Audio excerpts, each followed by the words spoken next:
Hello everyone, कैसे हैं आप सब। एक बार पुनः शिव कोचिंग क्लासेस पर स्वागत है। क्लास 12 फिजिक्स एनसीईआरटी चैप्टर 3 में आज का टॉपिक है ओम का नियम। केमिस्ट्री में भी ओम का नियम है और फिजिक्स में भी ओम का नियम है। परिभाषा में थोड़ा बहुत एक्सचेंज है, ओनली 5%, बाकी अर्थ सब वही रहता है। कोई दिक्कत नहीं, आप लिख सकते हैं। केमिस्ट्री का भी और फिजिक्स का भी सेम रहता है।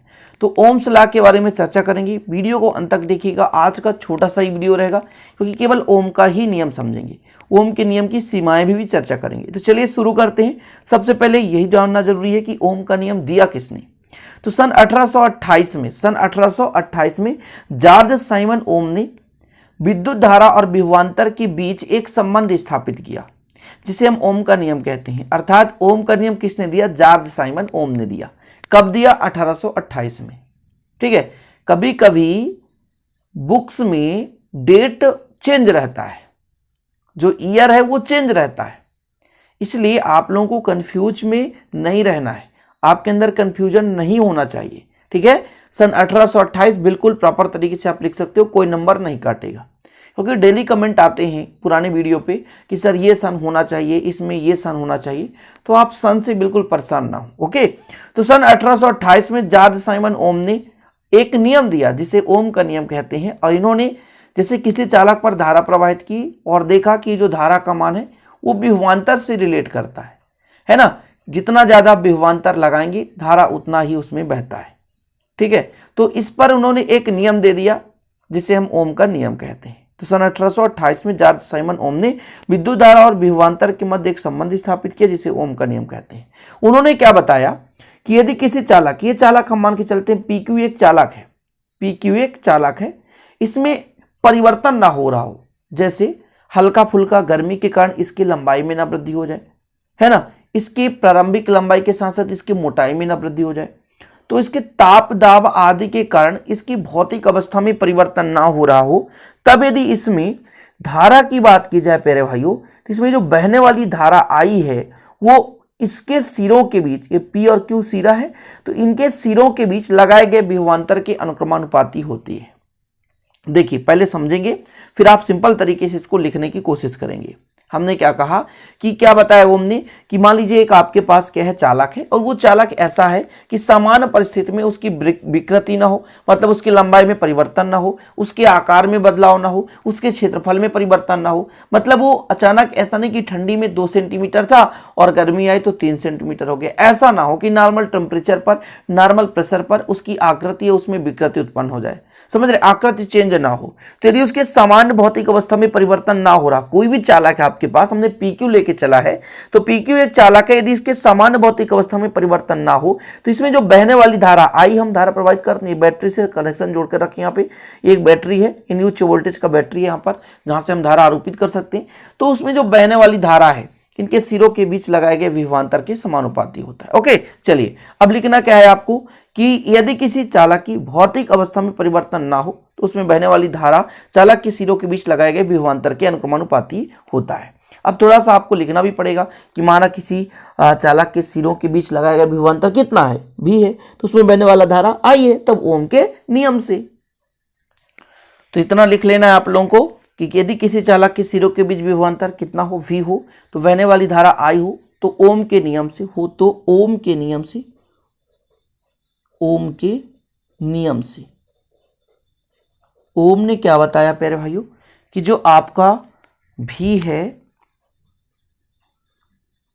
या I जो है V के प्रोपोर्शनल है, यानी जो I का मान है वो विभवांतर के आधार पर है, अर्थात विभवांतर पर निर्भर करता है। ठीक है ना, इतना क्लियर।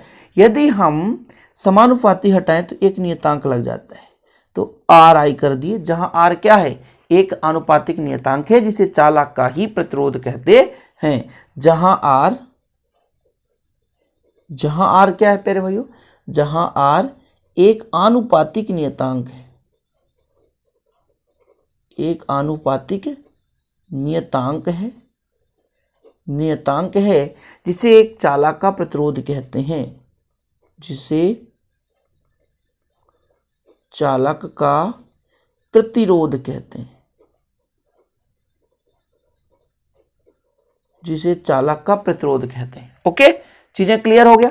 अब मैं यहीं पे यदि आपसे कहूं कि R का मान निकाल दो, R का मान निकालो प्यारे भाइयों, तब हम कह सकते हैं इसको आप समीकरण 1 दे दें और यहां पर आप लिखें समीकरण 1 से R बराबर कितना हो गया V बटे I गुणा में था, इधर आएगा भाग में हो जाएगा।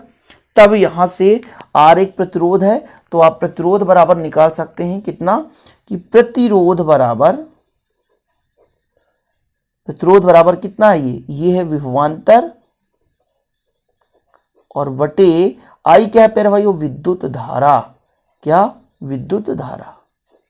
यानी R का मान भी यहां से निकाल सकते हो आप, सिंपल है। इन तीन चीजों में से यदि दो चीज देके रखा है तो आप एक चीज आसानी से निकाल सकते हैं, ठीक है। यदि किसी चालक का विभवांतर देके रखा है, उस पर प्रतिरोध देके रखा है तो I का मान निकाल सकते हो, या कि I देके रखा है, R देके रखा है तो V का मान निकाल सकते हो। तो यदि ओम का नियम आ जाए तो आपको इतना लिखना ही लिखना है, कंपलसरी है, ठीक है। अब यहां पर थोड़ा सा आपको नियम लिखना है, ये डायग्राम भी बनाना है प्यारे भाइयों, दिक्कत ना हो सके।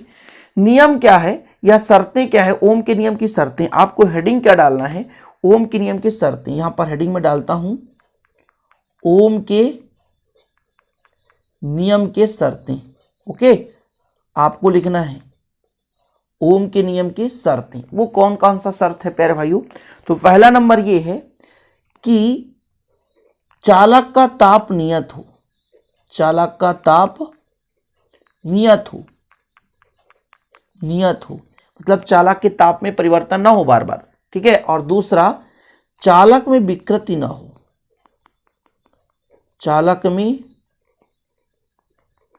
विकृति उत्पन्न ना हो या विकृति ना हो, ऐसा लिख लें बस, ठीक है, विकृति ना हो। तो ये चीज होना चाहिए। ओम की दो शर्तें भी हैं कि किसी भी चालक में ओम का नियम तभी निर्भर करेगा या ओम का नियम तभी पालन होगा जब उस चालक का ताप नियत हो, साथ में चालक में विकृति उत्पन्न ना हो। अब यदि हम कह दें कि इस फार्मूले से क्या निष्कर्ष निकलता है, तो यहां पर हम एक निष्कर्ष निकाल सकते हैं कि जैसे जैसे यदि हम विभवांतर के मान में वृद्धि करें तो I के मान में ऑलरेडी क्या होगी, वृद्धि होगी। मतलब यदि यहां पर हम ग्राफ बनाएं V और I के बीच एक छोटा सा ग्राफ, तो आप आसानी से ग्राफ बना सकते हो। वो कैसे, तो एक ग्राफ बना रहे हैं किसके किसके बीच, ये आपके पास क्या है I है, ये आपके पास V है। यदि इनके बीच हम ग्राफ बनाएंगे तो इसका ग्राफ सीधा जैसे जैसे प्यारे भाइयों V का मान बढ़ेगा, ये V है, ये V बता रहा है और ये बता रहा I, जैसे जैसे V का मान बढ़ेगा वैसे वैसे धारा के मान में भी वृद्धि होगी। मतलब ये ऐसा आपका बन जाएगा, ठीक है ना। ये बता रहा है किसके किसके बीच, विभवांतर V इन विभवांतर और I के मध्य ग्राफ के मध्य क्या हो गया, ये ग्राफ बन चुका है, यानी विभवांतर और धारा के बीच जो ग्राफ हो गया। अब यहां से आप परिभाषा प्रतिरोध का भी दे सकते हैं। जैसे आपका कंप्लीट हो गया, ओम के नियम में इतना ही लिखना है जो मैंने करा दिया, ठीक है। छोटा सा वीडियो है और इसमें इतना ही कराते हैं, और अगले वीडियो में प्रतिरोध बताएंगे, प्रतिरोधकता किसे कहते हैं, विद्युत चालकत्व किसे कहते हैं, और अगले वीडियो में हम चर्चा कर देंगे विशिष्ट चालकता के बारे में। तो 2-3 टॉपिक अगले वीडियो में चर्चा करेंगे। तो नए हैं तो चैनल को सब्सक्राइब कर लेना, और यदि बाद में देख रहे हैं तो जाकर प्लेलिस्ट विजिट करना, ताकि प्लेलिस्ट में सारे वीडियो अवेलेबल हैं और आप आसानी से पढ़ सकते हैं। चलिए प्यारे भाइयों, मिलते हैं अगली वीडियो में। जय हिंद, वंदे मातरम।